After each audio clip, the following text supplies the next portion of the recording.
Good morning to all students. आइए Deepika Hindi पाठमाला class 6 का lesson 4 फायान की भारत यात्रा को आइए देखते हैं। चीनी यात्रियों ने भारत भ्रमण करके जो यात्रा वृत्तांत लिखे हैं उनसे प्राचीन भारत के इतिहास की बहुत सी बातें मालूम होती हैं। पहला चीनी यात्री फायान था। वह मध्य चीन का रहने वाला था। सन 400 ईस्वी में वह अपने देश से भारत की यात्रा करने निकला। सन 400 ईस्वी में वह अपने देश से भारत की यात्रा करने के लिए निकला। उसकी यात्रा का उद्देश्य था बौद्ध तीर्थ स्थानों का दर्शन और बौद्ध धर्म की पुस्तकों का संग्रह करना। उस काल में भारतवर्ष से चीन को आने जाने के लिए दो रास्ते थे। एक रास्ता खुतू नगर से होकर के भारतीय सीमा पर पहुंचने का और दूसरा था लंका के टापुओं से होकर। पहले रास्ते से भारत और चीन में व्यापार होता था। पहला स्थल मार्ग था और दूसरा जल मार्ग। समुद्र में तूफान बहुत आते थे, इस कारण जल मार्ग बड़ा भयावह हो गया था। फायान बड़ा वीर और निर्भय यात्री था। वह चीन से भारत में खुतून के मार्ग से होकर आया था और लंका तथा जावा में देश लौटा था। फायान के साथ और भी यात्री आए। खुतून पहुंचने के लिए लाभ का जंगल पार करना पड़ा था। इस जंगल में फायान और उसके साथियों को बड़ा कष्ट था। कोसों पानी का नाम तक न था। सूर्य अपने प्रचंड तप रहा था। प्यास और गर्मी के मारे यात्रियों को कंठ सूखने लगा। कहीं कहीं रास्ता भूल जाने और भी अधिक कष्ट उठाना पड़ा। मन में मार्ग भूलते भटकते तथा अनेक प्रकार के कष्ट सहते हुए वे सब लाप झील के किनारे जा पहुंचे। उस समय प्रायः सभी यात्रियों की बुरी दशा थी। कितने ही यात्री घबरा गए।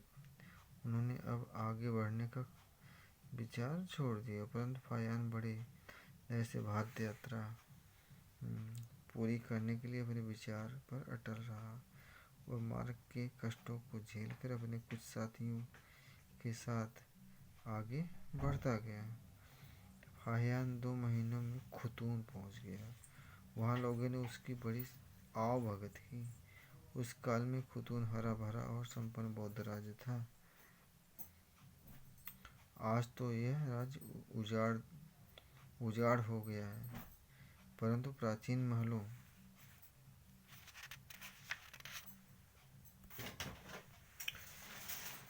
स्तूपों, बागों और विहारों के खंडहरों के रूप में उस राज्य की समृद्धि के चिन्ह आज भी पाए जाते हैं। खुतून से चलकर फायान काबुल पहुंचा। काबुल से वह स्वाग, गंधार और तक्षशिला पेशावर आया। उसने वहाँ बहुत ऊंचा और सुंदर बौद्ध स्तूप देखा। आगे चलकर उसने सिंधु नदी पार की और मथुरा पहुंचा।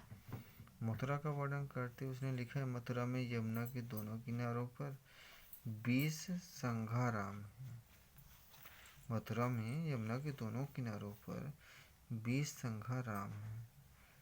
उसमें लगभग 30,000 साधु निवास करते हैं। बौद्ध धर्म अधिक प्रचार है। आगे चलकर फायान लिखता है, राजपूताने के राजा बौद्ध हैं।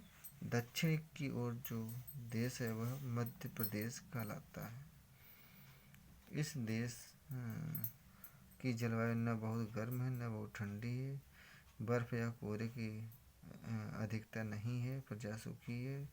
लोगों को कर अधिक नहीं देना पड़ता। शासक लोग अत्याचार नहीं करते। किसानों को अपनी उपज का एक निश्चित भाग राजा को देना पड़ता है। लोग इच्छा अनुसार चाहे जहाँ घूम फिर सकने के लिए स्वतंत्र हैं। अपराधी को उसके अपराध के अनुसार भारी हल्का दंड दिया जाता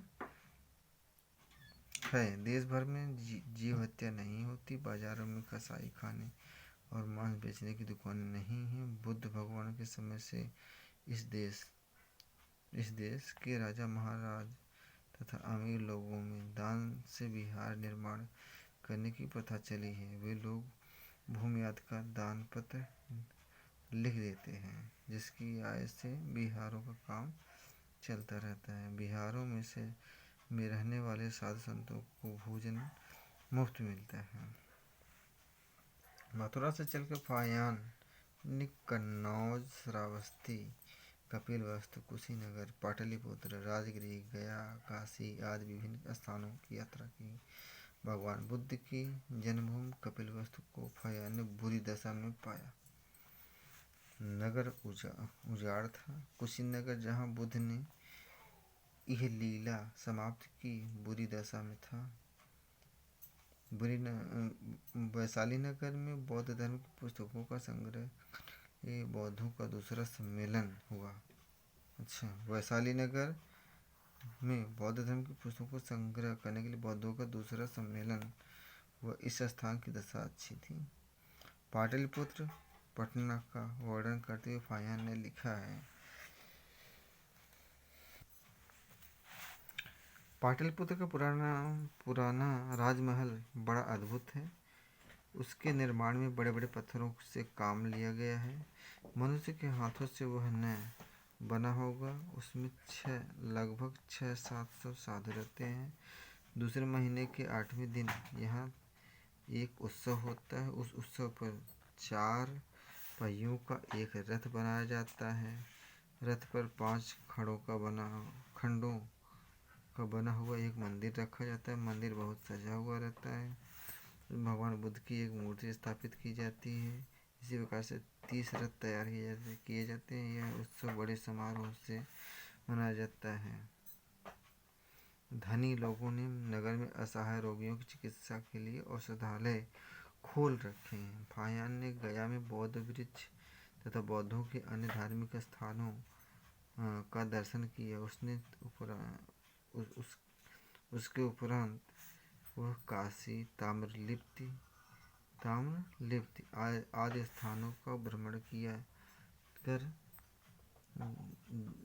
जहाज द्वारा सिंघल द्वीप गया। लंका में उसने बहुत सी धार्मिक पुस्तकें इकट्ठी कर ली। फायान लंका में 2 वर्ष तक रहा। भारत की तरह वहाँ भी उसने बौद्ध धर्म का बड़ा उत्कर्ष देखा।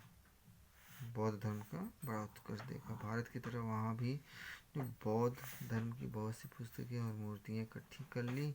उन्हें वह अपने साथ चीन ले गया। स्वदेश छोड़े फायान को बहुत समय हो गया था, इसलिए उसे अपने देश का स्मरण होने लगा। अंत में उसने एक जहाज यात्रा की। वह अनेक कठिनाइयाँ उठाता हुआ अपने देश को चल पड़ा और 8 दिन की लंबी यात्रा के उपरांत दक्षिणी चीन में समुद्री तट पर सकुशल पहुँच गया। भारत यात्रा करके फायान ने स्वयं को धन्य समझा। उससे आज भी प्रत्येक भारतीय का मस्तक गौरव से ऊंचा हो उठता है।